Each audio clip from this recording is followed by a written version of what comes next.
Coach, real quick, recap the big comeback win there from the offense. Well, yeah, obviously, as we talked, after the game, it was good to see the guys really just compete. That was the fun thing to watch them go. Nobody really wavered. I thought the guys on the sideline, the coaches on the sideline, really did a great job with the players, just keeping them going, staying positive, and obviously, the last drive there was a lot of great individual efforts, and there was a collective unit effort. So it was a great learning tool. We're still way too inconsistent for where we want to be. Whether it be consistency in the run game, our numbers were a lot better, but we're not consistently getting 4 yards runs, and then too sporadic still in the passing game. So it's still like the first week. A lot of positives, but we still have a lot of work, and the kids see that on tape. And to their credit, they're still very humble, and they're still very eager to get better. Basically, the offensive line and just how you thought they felt getting those 2 tackles back in and healthy. Well, I think there was some consistency, especially in protection, a little bit more cohesive, a little bit more communication. So that's something we felt was going to happen. I don't think Darryl was 100% yet. I think he was still a little limited. We had to roll him a little bit, which was anticipated, especially with the heat and everything as the day went on the turf. But it was good to get him back, and hopefully that will continue to grow. Coach Holtz let us know that Sterling's not going to be back the rest of the year with a knee injury. Can you talk about your depth at receiver and who has to step up into bigger roles with him gone? That's one of the positive things we had is depth. Obviously, you touched on it. Probably the 2 guys that will get more action. Deontay Welch has been a kind of a roller for us. He's filled in he played 3 positions in Saturday's game last week, and we were very fortunate he's played both inside and outside receiver spots. But Devontae Montgomery is a young man that kind of like Sean Price that we decided we're going to play early, and he's got snaps on kicking game, got a couple snaps at the end of the first game against Tennessee Chattanooga. So his role is going to increase, and it's going to be kind of like the growing process that Andre went through last year. He's going to make some mistakes, but we got to let him grow and roll him in there at the 2s behind Andre. So those 2 guys you'll see most notably step up and contribute more as this thing goes on.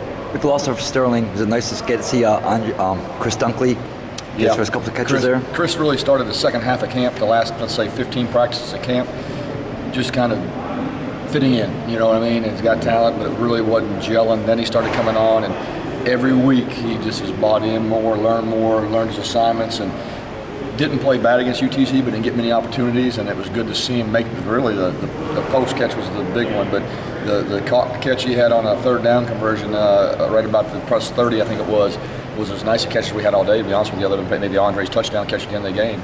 So I think that will help his confidence, and he's very much in tune to what we're doing, so he'll continue to go, I believe. What did you see from Andre last year, Andre Davis, coming in, and how has it changed this year in terms of his confidence in his approach? Well, I think, as we just mentioned with DeVar, the first half of the season last year, he was like a deer in headlights, trying to figure everything out. As the season went on, the last 3 ball games, you saw flashes that he had some talents that, would set him apart, a little bit if he continued to work hard. But really, probably spring ball, he was the most consistent receiver. Was our kind of a go-to guy in spring ball, the scrimmages and things. So that's when it kind of, he has a chance to be a, leading receiver type guy if he continues to work hard. And I'll be honest with you, he had some great plays. There's a lot of things he needs to clean up, and part of that's conditioning, part of that's getting used to playing that many snaps. But he's come back. He's been very good this week in practice in terms of the little things, and I think that will make him even more productive as we go, hopefully. What do you think? Defensively, how has Rutgers handled BJ differently than other teams, and why has that worked well in the last couple of years? I don't know if they handle him differently. I think it's their style of play. They're very blitz-oriented. They're very movement-oriented. They try to cause confusion. They're doing a lot of the same things over and over and over, but they try to window dress it, if you will, and it creates a blur sometimes, and that causes confusion. So you have to have ways to settle them down, the quarterback down. But look across the board. I think we looked at last year's scores. They gave up 40 to West Virginia in a snow game, and they gave up 40 to Connecticut at the last. And everything that next highest point total to that was 24 points. There's a reason. I mean, they play well against everybody. Right. So you have to be good at what you do. You get your players confident, and your quarterback has to feel really good about what's going on around him, and that's our goal, especially in a short week. This is hard. Now, this is one of the most challenging things I think I've been through in coaching, just because of the short week and the type of team they're playing. If you're playing a static team that plays 2 or 3 fronts and kind of plays vanilla defense, if you will, it's a lot easier. Short week transition. This is hard. This is going to be a great challenge for us Thursday night. Does Rutgers look like the same kind of team with a different head coach? I don't know about their offense, but defensively, you don't know there's a difference. Obviously, Coach Giano was a defensive coordinator. They hired one of his assistants to be the D coordinator. There's a couple of things maybe they're doing differently, but they also played 2 teams that they really haven't had to shoot their gun, so to speak, to stop them. So I'm anticipating Rutgers defense. You know, I'm not going to say, well, they're not going to do this or that. They're going to come, you know, full barrel after us, and if they don't, that's great. But I fully expect them to be ready to go. What do you think about the Thursday night ESPN game from a coaching standpoint? I know the turnaround's tough.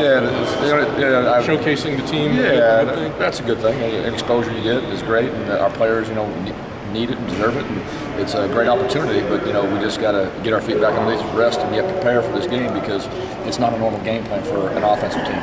So it's like I said, it's a great challenge, but I think our kids have handled it well so far. Now we got to do a good job of getting their minds right, and getting their legs back, and get them fresh for tonight. Okay.